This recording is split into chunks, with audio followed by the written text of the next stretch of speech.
quick metaphor with you before I tell you a story. Imagine every person as if they have a guard dog at the front gate of their nervous system. And that dog's job is simple. Its job is to protect the person from anything that feels unfamiliar, unsafe, or threatening. And when someone new walks into the gate, the dog starts barking, not because the person is bad, but because the dog doesn't know them yet. Rapport is the moment this dog stops barking. And so the story I have for you, I took my dog, Lucky, to the off-leash dog park or the off-leash trail in Burlington at Bronte Creek Provincial Park. And this is a place that I go to all the time. But a couple weeks ago when I went there was another woman there, and her dog and my dog were getting along fantastically. So I thought, okay, cool. So I started conversation with her, and we walked and walked and walked. And in the end, we ended up going probably 2 laps around the trail, just walking and talking. And what was interesting was that this woman said to me multiple times, like, "I never do this. I don't understand, like, I don't know why I'm telling you all this stuff." Because basically, she had told me a lot about herself, about what was going on, about what's going on in her journey. And that's rapport. Rapport is that feeling where you meet someone and you feel like you've known them forever, even though you just met. Rapport is the situation where you go in somewhere and you can start up a conversation easily with someone. Rapport is really helpful when it comes to creating change as well as humans. So, very important when you're working with a coach or someone that's going to help you move towards where you want to go. But it's also really important when it comes to relationships, because in relationships, often what can be one of the most essentially frustrating and not really useful experiences that people can get into is in a state of resentment. And resentment is often when one side of the party has this like long list in their mind of things that they think are what's important to be considered a good human being, but the other person doesn't fit that list at times. Maybe they check some of the lists, some of the boxes on your list, and then there's times where they just don't. And from a nervous system level, this is not about us consciously looking at the person and think like, what is wrong with this person? Why are they not checking all my boxes? But if we can take a step back and realize that every person has their own list as well. Every person has their own list of what is necessary and what is needed to be considered a good person. This can help make the dynamic in relationships better. I was actually talking with a friend recently as well, and who talked about going into an appointment, like a dentist office. And essentially, the first place she went into, there was like instant connection. It was such a good experience with the hygienist. They just clicked, conversation was great, it was light, it was easy. But then another appointment that she went to, she walked in, and the receptionist was very short, very abrupt. That's a lack of rapport because they're not kind of reading the room and understanding what's going on here, what's the dynamic of this person, and how can I adapt myself to fit this situation to make things more comfortable and more easy.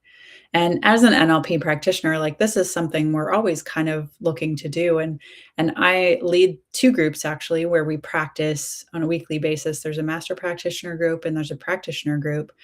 And this conversation came up this morning in terms of rapport. I was sharing this story of going for this walk on the dog trail and how this woman just like basically opened up to me and started sharing all these things with me, and just how like amazed she was in her own mind that like, I can't believe I'm telling you all this stuff. I never do this. And this is that connection and that feeling of rapport. And it's really cool because it's an ability to really meet the person where they're at and really understand what's going on in a deeper way. And then everything just feels easy. Everything just flows. And so when it comes to change, if you're working with a coach and you're finding that there's times where it's not really working out for you, it can be an understanding too of like where is this not matching what I need, not matching my core drivers. So this story came up today, so I thought it would be interesting to share. I thought it would be longer, but that was that whole my experience at the dog park. It's so many people experience this, where you just go in somewhere and you feel like I feel like I've known this person forever, and sometimes it's just because you're responding to things or your breath rate is the same as that person is, or the tone of your voice lands in just the right way of that other person. If you've listened to me over an extended period of time, or at all, really, if you've listened to this video, you can match my pacing and check out like I'm pretty even, pretty level when it comes to my voice. I don't talk really fast. I don't talk really loud. I'm not really excited, sharp, abrupt. I'm just pretty chill. So if someone were to come into my world and they were really talking really loud and they're really animated and really excited and hyper, whoa, I have a hard time matching and getting into that rapport and that energy. And that can be that same situation of going into the dentist office and feeling like this hygienist like just isn't a good fit for me. It's because realizing that we all have different ways that we show up in the world and that we interact with things. So here's an interesting exercise for you, or you could ask yourself as well. Have there been times in your life where you felt like things just gelled and things were just so easy? And notice next time you're around that person, if this is someone at work, when I work with clients often, if there's conflict or there's something going on in the workplace, it's like, okay, so how can you kind of like notice how they're showing up, notice the energy they're bringing into things, and how can you match them? How can you pace your breathing rate? How can you pace your tonality in your voice? How can you be more dramatic or more big and excited and big is a good example for that because I'm not a big talker, a big person. But if I do that, that person's immediately going to be like, "Oh, I like this person." Because people like people who are like them. So if you're finding that you're having some sort of challenges getting along with someone, this is an interesting thing to reflect on, to take a look at and think, okay, what are my like, how do I show up? How do I show up in terms of energy? How do I show up in terms of excitement? How do I show up in terms of am I like kind of a more chill, low key person? Or am I that big person that's really ambitious and out there? I shouldn't say ambitious because we're all ambitious in different ways, but that's really like excited and big with their actions. And so this is rapport. And it's kind of an interesting thing to recognize because we all do things in different ways. But if there's someone that you'd like to have better connection with, maybe it would be a fun opportunity to take a look at it and think, okay, how can I show up into the world a little bit more in their energy and notice how that changes? So hopefully this had some value to it at all. I had a bunch of things I wanted to talk about, and it probably will turn into a bunch of different lives because the training session that we did, or the practice session that we did this morning with the NLP practitioner group, was a really good conversation. We were talking about wins that we've had this week working with clients. Also, sometimes challenges will come up. And then at some point, we were talking about going live and growing a business and how being on video and being on camera and how this is a part of that as well.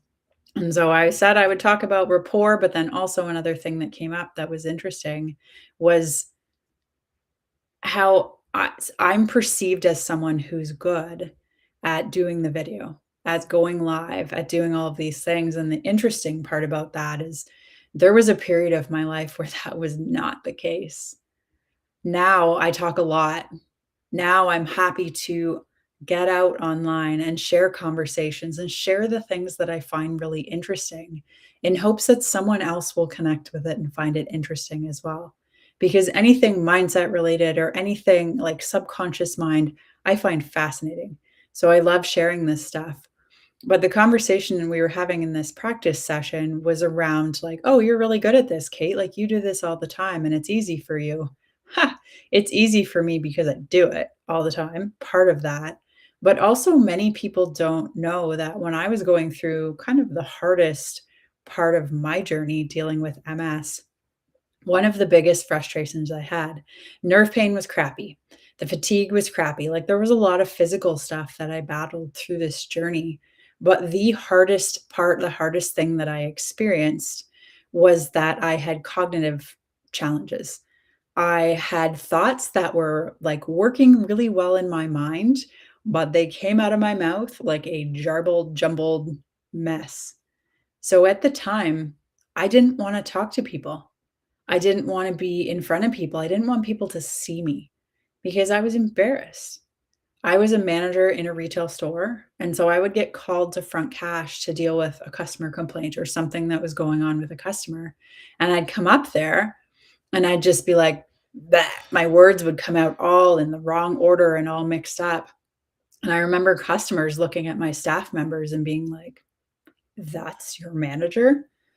Wow." It's like, "Sorry about your luck," kind of thing. And so that led to really not feeling comfortable with myself in terms of getting my words out there and saying things normally. And so I share this because, yes, putting the time in and actually, like, getting out there and talking made a difference, but also the perspective of, like, this was one of the biggest challenges that I dealt with. And lots of people deal with many different challenges in their life, and I share my story in hopes that someone will hear it and say, "Okay, well, if she could do it, then maybe I can too." And so this talk was initially about rapport, and then it's kind of morphed into other things as well. But the whole objective is just kind of how can you get into the rhythm and flow? Like, imagine if you were dancing with someone and both parties were trying to lead. It doesn't go very well. People end up with their toes stepped on, and it doesn't look very nice. And it's very similar when it comes to conversation. It's like, how can I get into your rhythm and try it on and see what I like and see what I don't? But at the same time, you will get a better response from other people, people that you're working with, a better flow when you get into rapport with them. So basically, match their pace, match their tonality. If there's someone who's breathing really quickly, I'm not gonna do that right now because it's uncomfortable, but you can, like, kind of match the rhythm and just notice how much better the dance feels. So this is a random one, but it's something that I found really interesting, so I wanted to share with you today. So hopefully everyone has a wonderful weekend. I do have a meetup coming up next Thursday, the 19th. And in this one, we're going to talk about why it's easy to do things for other people, but hard to do things for yourself. I didn't realize in the past when I was setting up these meetups that it's not a free platform to be in. So I'm also going to share a link in the comments of this video where you can access it for free because ultimately it's a Zoom meeting that we all get on. So I'll drop that in the comments as well. You will have to like give me your name and email address so that I can send you the link to join us. But these meetups have been a great experience. The conversations that come up, and like I always try and create an experience. So you walk away with something that can help you move towards whatever goals that you're dealing with more resources and more tools. So if this lands for you, this talk about rapport, has there ever been a time where you just met someone and you felt this like instant connection? Drop a me in the comments if that's you. And if you are interested in coming to this meetup this weekend, or not this weekend, on the 19th at 7 p.m. Eastern, I'm going to drop the link to sign up for it so you can come to the Zoom event. You don't have to go through the Meetup app. So hopefully all of you have a wonderful weekend. Hopefully